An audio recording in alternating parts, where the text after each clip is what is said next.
What's up? My name is Casey, and this is the Off Season Podcast. And we're so back. It is the futurity season. The NFR is coming up, and I have one of my favorite guests of all time, one of my very best friends, Kate Budge, 2026 Miss Rodeo Wyoming. What's up, Kate? How's it going? Hey Casey, I am so pumped for the upcoming year, the upcoming season. This is just my favorite time of the year, getting ready for the NFR Oh no. and all that's happened in the past few months. So thanks for having me on. I might have to have you do that again just because my internet was so bad. Let's do the intro just one more time, or let's act like I just did the intro. Thanks, Casey. Thanks for having me on. This is the best time of the year, getting ready for the NFR with everything that's happened in my life in the past few months. I am just so excited for the upcoming season. So thanks for having me on today. Well, thanks for making the time. I know that you are busy with school and with all of your Queen stuff that you've got going on. So, speaking of having a busy last couple of months, why don't you tell us what you have been doing for the last couple of months that's kept you so busy, and then tell the people where you are going next. Yeah. So in the end of June, I was crowned Teton County Fair and Rodeo Queen. So I represented our home county for a short little while during our Teton County Fair and hit a few rodeos. Got to go to the Evanston Rodeo Series and represent there. Whoopie Days Rodeo in Idaho, hit a few rodeos in that title. And then in August during the Wyoming State Fair, I ran for the title of Miss Rodeo Wyoming and won. And then I ran home, was home long enough to put my queen clothes in the closet and pack my things for college, loaded up my truck, and headed off to Laramie so that I could start my fall semester in Laramie. I have been going to school here. I'm double majoring in business economics and finance. This is my junior year. I did a couple years in Cheyenne at LCCC. Now I'm in my junior year. So I'm going to school, and then we also planned a coronation party and had over 300 people in the Teton County Fair building and had a huge show up for the coronation party, my coronation ceremony, which was November 1st. And then home, back in Laramie for a little while. And then right after Thanksgiving, I will head to the NFR to shadow our current Miss Rodeo Wyoming and learn all about the ins and outs of the Miss Rodeo America pageant. Awesome. So, what is something that you're going to be looking to really keep your eye on while you're at the Miss Rodeo Wyoming pageant? What are some things that you're hoping to take away from getting to go and shadow this year? Yeah, that's a great question. There is so much those state queens are asked to do during the week. It's a really intense, crazy week to select the best representative to be the next Miss Rodeo America. So really what I've got my eye on is watching a lot of the fashion trends. Something that happens in the rodeo queen industry is that a lot of girls will work with designers to design their wardrobe for Miss Rodeo America, which is something I'm planning on doing. Our community has been so generous in making that possible, so I've got the funds to design a wardrobe that I'm going to be really in love with. So I'm going to be watching the trends really closely, especially in the fashion show, to really get an eye for what a Miss Rodeo America wardrobe looks like. And then also just making a note of what stands out to me in the girls and what I think they bring to the table personally that makes them stand out, and then seeing those results play out when they get coronated that following Sunday. So, you mentioned that you went to Evanston Cowboy Days. I know this answer, but why don't you tell the people what sort of special significance Evanston Rodeo Days has to us and our family? Yes. So this summer, I got to go to the Evanston Rodeo Series. And then when I was crowned Miss Rodeo Wyoming over Labor Day, I got to go to Evanston Cowboy Days, which is a pro rodeo. And it was the first pro rodeo that I got to represent at under this new title. And that rodeo is so significant because our great grandma was the Evanston Cowboy Days almost 80 years ago. I think it was 75 years ago. Yeah. ago. Yeah. Forever ago. So she was Evanston Cowboy Days queen, and then my mom was the Evanston Cowboy Days first attendant when she was in college. So that rodeo is a hometown rodeo. Our grandparents still live there and have a lot of community there. So it was so fun to get to run into people and go, you don't know me, but I know your grandma Linda and your Aunt Betty.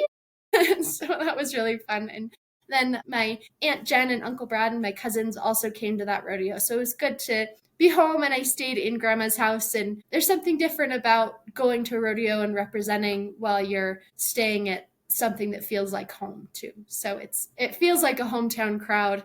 And that's what I love about rodeo queening in Wyoming, is that we have been involved in so many different circles, from junior rodeoing and goat tail tying and barrel racing when I was 7 and 8, and that junior rodeo crowd, to the Central Wyoming Cutting Club, to producing a Wyoming high school rodeo, and so much more. Wyoming State Fair, so many communities and circles that we've been involved with in Wyoming that just makes traveling feel like you have somebody everywhere. We were joking one day, I was headed back to Cheyenne after Christmas, and the roads were bad, and mom and dad were like, well, I don't know, I could put dad in your truck and trailer and me in the car and follow you to Dubois, and then we'll train when the roads are dry in Dubois. And then it became a running joke of who could we get to drive me chunk by chunk 100-mile stretches all the way across Wyoming. And we had someone every 100 miles that would drive me. I was about to say, you could stop and see Miles and Dubois, and then you could get to Riverton, and you could see Jack there, and then you could exactly across the whole state. Yeah. Yep. Get in with the Johnsons and Casper, and exactly. Yep. Yeah. You have to ride in the car with Jack if you stopped in Riverton. He might share your jerky. He might share your jerky. You're right. So Kate is leaving out something that's super sweet that she did among this whole time, which is she flew to Texas and was a bridesmaid in my wedding. I got married, which is part of the reason that there has not been any podcast episodes this whole off season, is because I've been planning for that and doing that. I think I've cajoled my new wife to come on the next podcast episode, so we're hoping to get Kate back for another episode next week and talk more about the NFR and rodeo and stuff on that one. But today we're kind of going to focus on Kate and her Miss Rodeo Wyoming journey a little bit. Yeah, Bailey is amazing. The best wife you could ask for, a best sister-in-law that I could ask for. And it was really fun to get to fly down to Texas and be in your guys' wedding. So thanks for letting me be a part of that too. It was awesome. It was so much fun. It was such a fun week to get to see everybody and have everybody in town. Just with my work schedule and stuff, I don't get to get home as much anymore. So having everyone come down here was awesome. And it was so great to see everyone and get to hang out with everybody. So that was really fun. It was really special. It was really amazing to see everyone there. And then, your bride is not a bridezilla by any means, and she had the least amount of required things that she needed from people, and she had everything set up and was easy and ready to go when we got down there. But my mom had to have one kid get married and then 2 weeks later plan a 300-person coronation. So I think that her stress levels are finally coming down after that, after this. You could distill cortisol out of her bloodstream and make a pure cortisol shot if you had a reason to do that there for a while. She was pretty stressed out, but she did such a good job of helping organize everything. And big shout out to Mom, because you're the best, Mom. Boom. Absolutely. Yeah. She kind of had a stressful few months, from getting me ready for Miss Rodeo Wyoming and then coming home. I think she had a small break, but then she jumped right into party planning mode and was finding a caterer and getting permits for our party, and flew to Texas and then flew home and had this big party. And, between the how many people are we going to have and how many tablecloths do we need and whatnot for 2 big parties is a lot. So yeah, I think that she handled it really well, and I'm glad that it's over for that reason. Yes, and I'm glad that we don't have to plan something like that for a while at least. Yeah. And now with the fraternity and everything going on, my wife's been pretty busy And we've been really busy actually it really doesn't feel like the off season right now. I did go and do like some off season maintenance stuff today. Today was my day to go do off like maintenance stuff. But this week, because there are so many people in town and because the ICSI labs closed down for holidays and stuff, we're really busy like for these few weeks while the fraternity's in town. And so we have been doing a bunch of aspirations and stuff these last couple weeks. Yeah, I bet. So, Kate, what else are you looking to get ready for as far as Miss Rodeo America? What does your kind of next year look like? So you go to the NFR, and then what comes next after that? So I go to the NFR and watch our next Miss Rodeo America get crowned. And then I actually have to drive home that day so that I can be back in Laramie for finals week. Of course, And yeah. then I will head back home to Jackson for a few weeks and enjoy Christmas and New Year's there. And then I am in Denver for the Denver Stock Show for 3 weeks. We get to stay with a fabulous host family, the Hay Coops there. So I'll stay with them. One thing I'm really looking forward to in the middle of Denver is taking 2 days off to run to Steamboat Springs for what they call the Cowboy Downhill. It's produced at the same time as Denver so that the Cowboys and Cowgirls competing in Denver, along with the state queens, can come and enjoy a little bit of skiing. So for 2 days there, they have one race that's a relay race where you have to saddle a horse, and it's like skiing and saddling horses, and I'm not even sure what all is incorporated there. And then the next day is every man for himself, first man to the bottom wins. They start you at the top and everybody goes at one time, and everybody is skiing in their chaps and their cowboy hats. And so I'm really looking forward to that because I grew up skiing. That sounds sweet. Yeah. Yes. So if you guys didn't grow up in a town like Jackson like we did, every Friday in elementary school we got the day off. Like we did like a half day and we went and learned to ski. Like that was built into our elementary school curriculum, was learning how to ski. So literally every Friday during the winter, during ski season, we would go either take ski lessons, or we could just take the afternoon off and go ski. And that was just built into our weeks in the middle, which, I can't spell, but dang, I can ski still to this day. Yeah, it was fun because everyone showed up to school on Friday in their long johns. So everyone was in their long johns and put their skis in the snowbank outside our elementary school. And then everyone got on the bus halfway through the day. And, it was pizza day. You were in basically your pajamas, sitting around with your friends, going skiing for the afternoon. And then what my parents did was they would meet me after my lesson. So I'd get done skiing after my lesson with the school, with the group. And then I would meet my dad and we would ski the rest of the afternoon and get in as many runs as we could. And then when our pass had ended, he'd buy like an hour pass or whatever. And when the day had ended, we would go in the lodge and have fries and hot chocolate with mom. So there's just such good memories there. I was gonna say that's core memories of Fridays in the afternoons in Jackson were pretty sweet. Yeah. And it's funny because mom will not ski. She is deathly afraid of heights. You will not get her on a chairlift. She doesn't want any part of that. She thinks that sounds like the stupidest idea you've ever heard. So it's funny. Yeah, she does not like heights. She would have had a heart attack if she was doing what I was doing today. So I was changing out all of our lights for our reset pens because we're starting to put them under lights. We just had a few light bulbs burn out during last year's season, close to the end of the season, but it wasn't worth replacing them then, but we're replacing them now so that we can have the better light for our recipient mares so they can start cycling and we can start putting babies on the ground. Speaking of recipient mares, have you heard the story about the mare that someone bought through Bowie and it turned out to be like someone's, so I need to look up the exact facts, but I think they like DNA tested it. Like this mare, they bought her through the Bowie sale. It's like it's close to like the Billings sale. Like it's not super high quality horses that are run through the Bowie sale. And they bought her and she foaled later that year. And it was like this chromy, like sorrel, like cutting horse looking baby that she had, and I guess it did not match the mare, so they thought that it was a nice cutting horse or something like that. And I think they sent off DNA and stuff. I haven't read the complete story, but I think it like turned out to be like a registered baby and stuff. It was just somebody's baby who got checked to open but was not open, in fact. And yeah, so That's a whoopsie daisies. that's a whoopsie daisies. That's an expensive whoopsie daisies.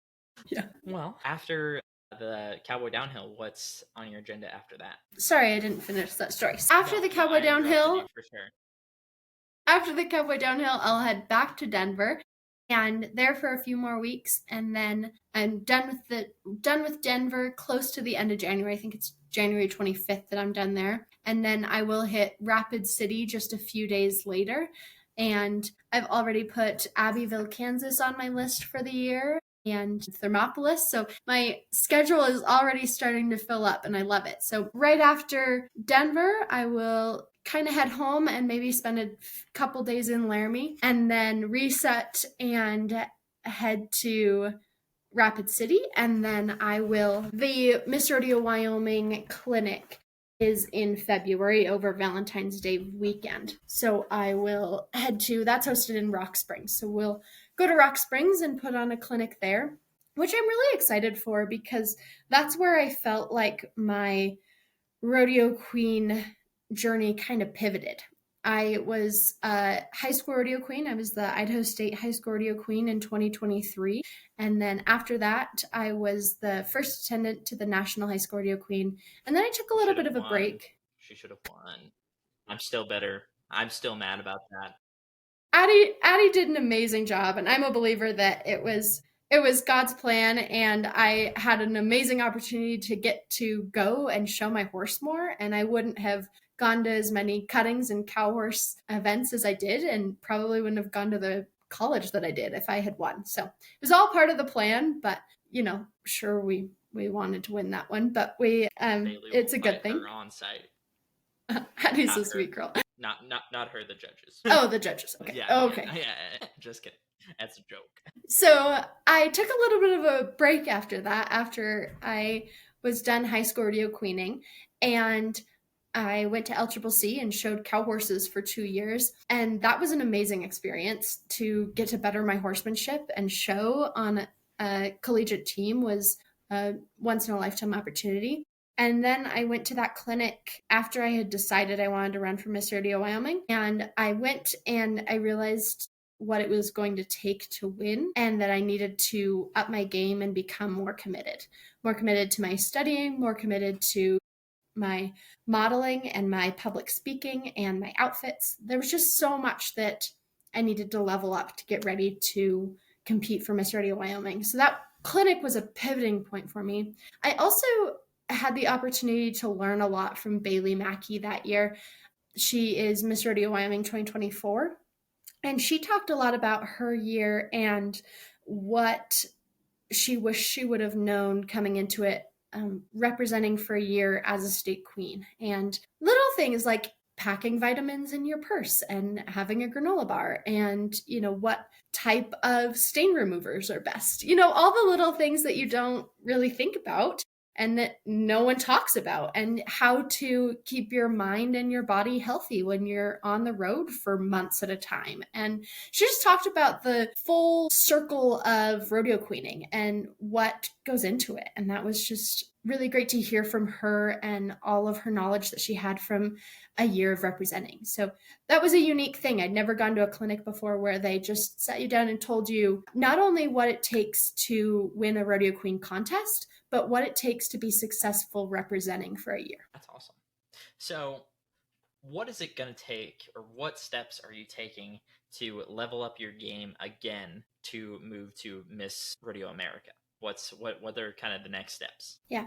The next steps are going to Miss Rodeo America and watching and making a list of what I really like in the top 10 girls, and noting what I think each girl is doing really well every time they step on stage. And then working with designers to just design the perfect wardrobe, continuing to work on my appearance, I think is something that just gets perfected over a year. Your hair and your makeup is just something that takes practice. And as a girl who doesn't wear mascara every day, it's something that takes a lot of practice for me. I'm sitting here in a, messy bun, no makeup on, and that's kind of my everyday look. So that's just going to take a year of perfecting. And then the areas that I'm going to put in a lot of work are studying and knowledge. A lot of the feedback I received from judges after competing for Miss Rodeo Wyoming was that I had a really strong general Western industry knowledge. So my equine knowledge and my general rodeo knowledge, it was really strong. Yeah, shout out Casey and my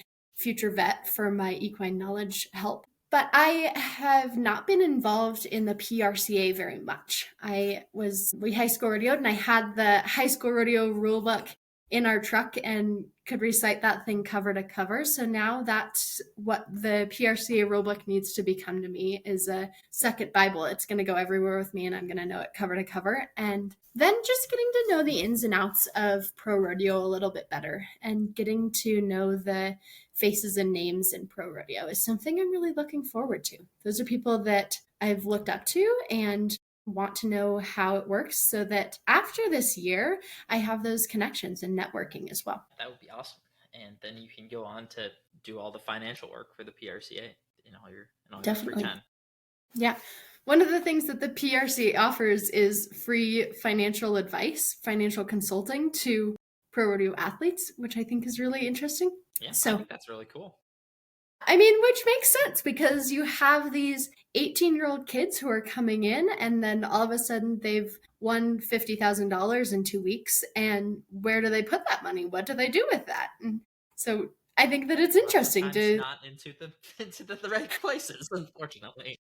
Maybe not, but whether they choose to take that financial advice or not is their choice. But the PRCA offers that, knowing that these people might not come from a family of financial planners, is really helpful. They talk about not only generational wealth is passed down, but it's the knowledge of what to do with money that gets passed down too. I think that that's something that we have an opportunity to do as people who are college educated with an economics and a finance degree, is to help people who might need a little help with their financial planning, might not know what to do with that extra cash. Yeah, it's important. It's important to have good financial literacy, whether that's working out your sponsor deals or planning a budget for when you're on the road. I think that that's something that a lot of pro rodeo athletes struggle with, for sure. Yeah. And maybe they don't struggle with it at all. I haven't talked to them about their finances yet. But I think that, yeah, they're in this position where they're winning $100,000 or more a year for the first 5-10 years of their career. And then, especially for rough stock riders who are using their bodies so physically every time they get on, every time they nod their head, that their career might not last 25 years.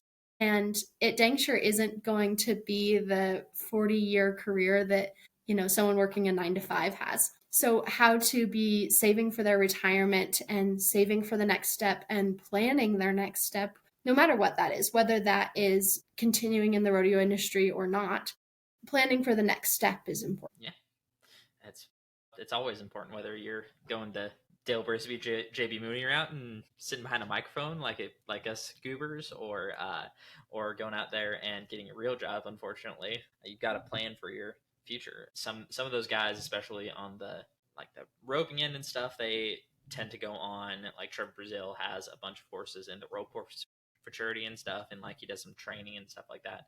So he probably didn't need the money help anyway. I think he was probably one of those guys who probably didn't need the money help to begin with, but he took his name and his reputation and his skills and continued on with it in that direction. And so a lot of people might not have that same opportunity. So it's figuring out what skills you have and figuring out how to use them as well. Absolutely. Whether it's coaching or training or teaching or brand deals or announcing or commentating, whatever it is that you're good at.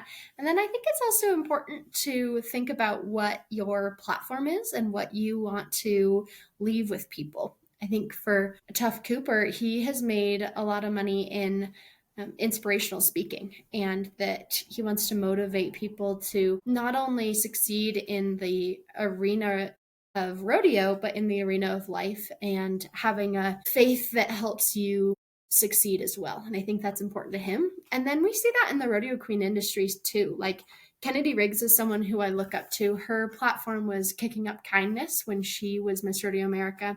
And now she is commentating and modeling and working for Double D and doing a bunch of things, but also working for the Cowboy Channel. And recently she worked at the Hondo Rodeo? Hondo? Yeah.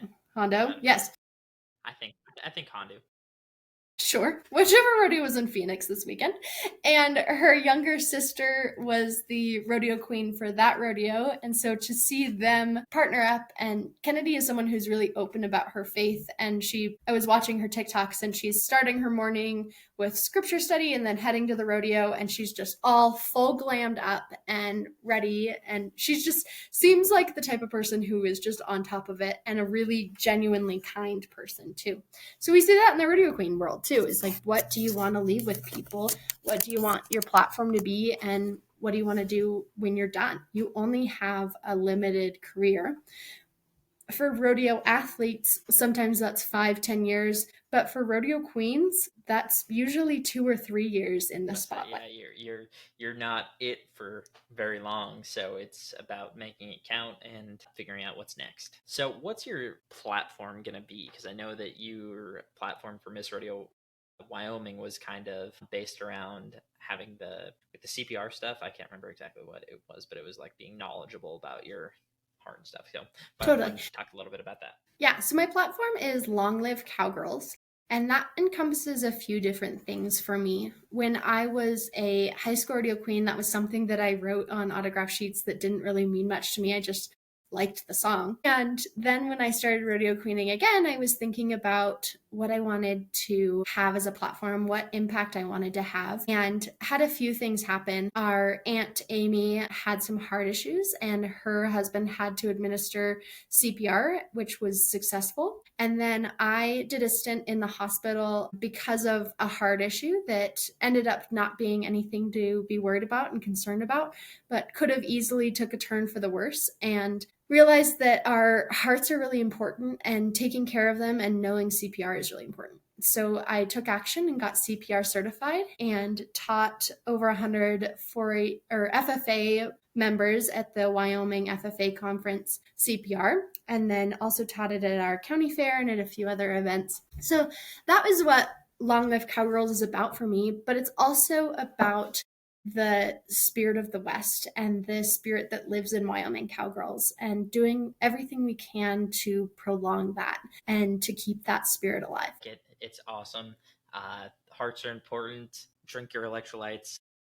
Spay and neuter your pets. In Wyoming, on average, you are 35 minutes from an ambulance. So especially in rural America, it's so important to, one, CPR and be able to administer it successfully. And two, that idea of looking after your neighbor. We're not alone out here, but we have to look out for each other. And knowing that, and knowing that doing what it takes to look out for each other is important. Yeah.